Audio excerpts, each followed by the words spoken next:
The average person will spend 6 years of their life procrastinating. That's 700 hours or 15 hours a week. But here's what no one's telling you about your procrastination.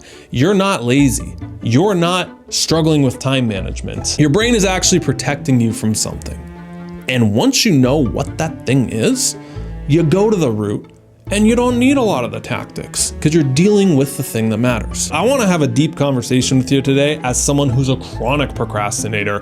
And then I went down a deep rabbit hole over the last 10 years of studying psychology, behaviorism, neuroscience. I'll be honest, most of the studying was procrastinating, doing the thing I know I needed to do. But I learned some cool things. I was kind of amazed how fast some of these fixes worked. So in the next several minutes, I'm going to show you how to get more done in 1 month than most people do in an entire year by going to your root cause. So when I say your procrastination has nothing to do with time management or being lazy, what do I mean? Procrastination is not a problem. It's a symptom of a deeper issue. Let's just say you have a headache. What do most people do? They go and get some ibuprofen and they take it and the headache goes away. But ask yourself, is a headache a lack of ibuprofen? No, it's got a deeper root cause. Oftentimes dehydration or poor sleep or stress. So if you solve those, you don't need the ibuprofen. And if anything, those tactics are masking what's going on beneath the surface. Procrastination is the same way. Have you ever asked what's behind it? Procrastination is your protection mechanism. Now let me ask another question. What do all the things you procrastinate on have in common? The big paper that's going to be a lot of your grade. Having a difficult conversation with someone that you know you need to have, but they could take it the wrong way. Posting content that can grow your filming the content that could grow your business. What are those things? They seem unrelated. What do they have in common? They have a fear of failure, a risk to your self-image, a risk of looking stupid. And when we know there's consequences or stakes, then we have our amygdala firing off and saying we're in danger. Because it's basically saying, dude, you get this wrong, you're going to lose your job. You're going to fail the class that you spent, way too much money on in university. You're going to say something stupid and she's gonna reject you just like everyone else. Listen to your self-talk when you're procrastinating, not the thing, but the thing behind the thing.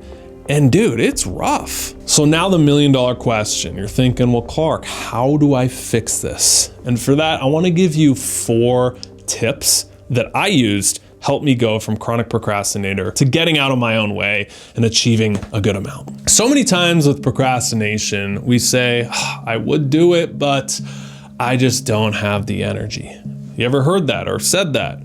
But did you know procrastination actually makes you more tired, not more energetic? You see, your brain uses 20% of your energy just by thinking. Every second, your whole subconscious, conscious, how your mind works, processes 11 million bits of information, but you're only conscious of about 40. You want a wild example? Grandmasters, the people at the elite level of chess, during a whole tournament can lose up to 10 pounds, even though they're just sitting, from thinking, from strategy. Why am I telling you this? Because the more you avoid and sit in thinking mode and planning mode, right?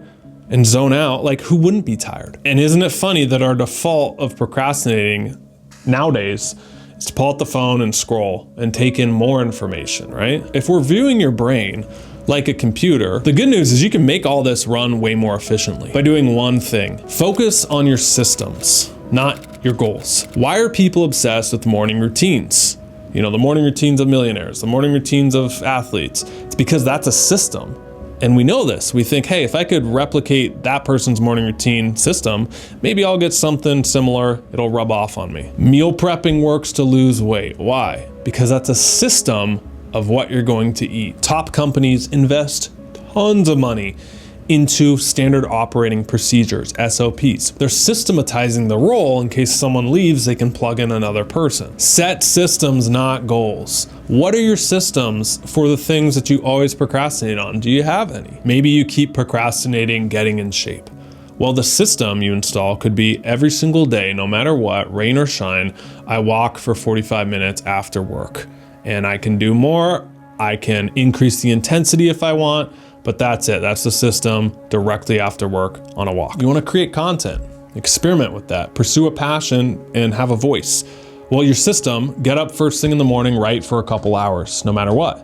That's what I do 7 days a week. And it's how I've been able to produce a lot of content over the years. The point is that the more decisions you make, the more tired you'll be.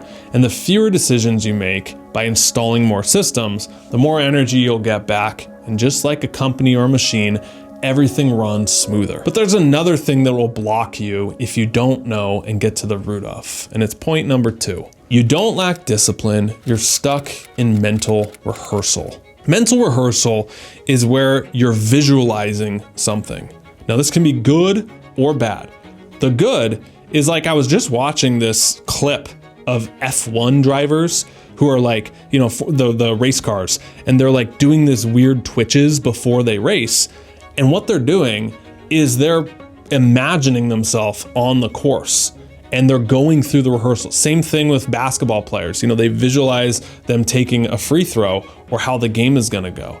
Visualization is backed up by research that your brain, when you're telling it to do something going right, it's as if you're doing it. The same motor neurons light up. And so what happens? You've rehearsed something going wrong so many times, or you failing, or everyone laughing at you or whatever, and it becomes a self-fulfilling prophecy. This is really hard to do, but it's a habit I got in that helped me immensely, is instead of, when I'm procrastinating, seeing things going wrong, for a brief moment, try as hard as you can to see it going right. You know, I'm gonna turn in the paper and I'm gonna feel so much better after.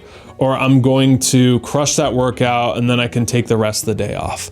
Or I'm going to have that difficult conversation and the whole week I spent up until this point thinking about it, next week I'll be totally mentally free. Whatever the reward is, you need to put that in your forefront of your brain when you're procrastinating, because now you're drawing yourself to something instead of just trying to like guilt yourself out of pain and running away from something. I find your results are totally different when you're from that place, because that generates a little excitement. And yeah, you just create better things from that place. Hey, if you're someone who likes ideas like this, then you'll love our Refusing to Settle newsletter. It's written by yours truly, sent to you every single Saturday with tips like this that'll change your life. First link in the description, back to the video. So I gotta tell you a quick story. I thought there was something fundamentally wrong with me because I struggled to sit down and film videos. I'm like, dude, I'm a YouTuber. Like, I have hundreds of thousands of subscribers at the time, you know, almost 1 million. Why is it like I still sit down and I procrastinate filming videos? This is I'm supposed to be a professional, right?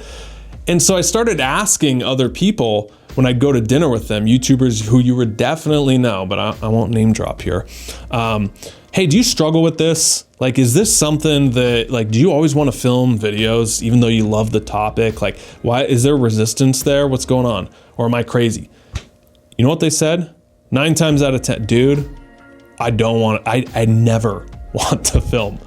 And these are people who love what they talk about, just like I do, but there's resistance there. We still procrastinate. I'm telling you this because despite all of that, if you adopt this one identity, you can overcome it.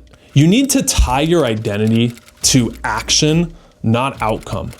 Okay? I'll say that again. Like, tie your identity to action instead of outcome. 90% of people feel bad about procrastinating because all their self-worth is tied to what they achieve or don't achieve. Did I finish the paper? No? Okay. Beat myself up repeatedly all day. This is what achievers do. We make a list, and if it's not checked off, can't feel good until everything is. The problem is that only gives you a sliver of permission to feel good because your rules are so arbitrary. How many times did you get everything done? Or is there always stuff left you could check off? If you want to go one step deeper, when you did finish that thing you said you could give yourself permission if you checked it off, did you feel good and happy like you thought you would?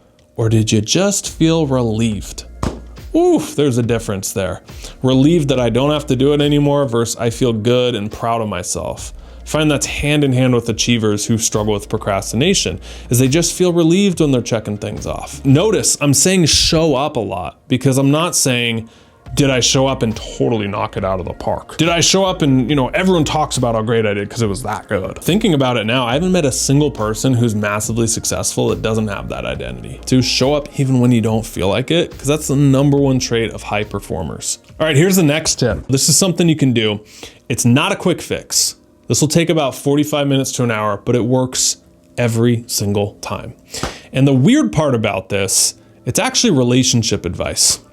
I was fighting a lot with my girlfriend, and then I read somewhere the secret is changing her mood, not her mind. As soon as I heard that, I was like, change her mood, not her mind, because I'm coming from it logically. Like, okay, what makes sense? What doesn't make sense? How do I logically get through? And a lot of times with women, it's an emotional feeling. They'll say things like, I just don't feel like you insert the blank, love me, care about me, are paying attention to me, are just, right? And that works the same way with yourself. So the solution, the bonus tip here, is go on a 45-minute walk. It is amazing how many problems can be solved with a 45-minute walk. And when you get back, you're thinking about things totally different. Whenever you're stuck, whenever you're procrastinating, remember to change your mood, not your mind. I think it's very interesting to think about what you're procrastinating with, the bad habit or the addiction that's hard to break. So what I'll do here is link up the perfect follow-up that you should watch after this. And it's on how to break any bad habit, things that I've used and have helped a lot of people. So I'll see you in that video. Thanks so much for being here. Remember to do hard things, bet on yourself, and make your future self proud. Peace.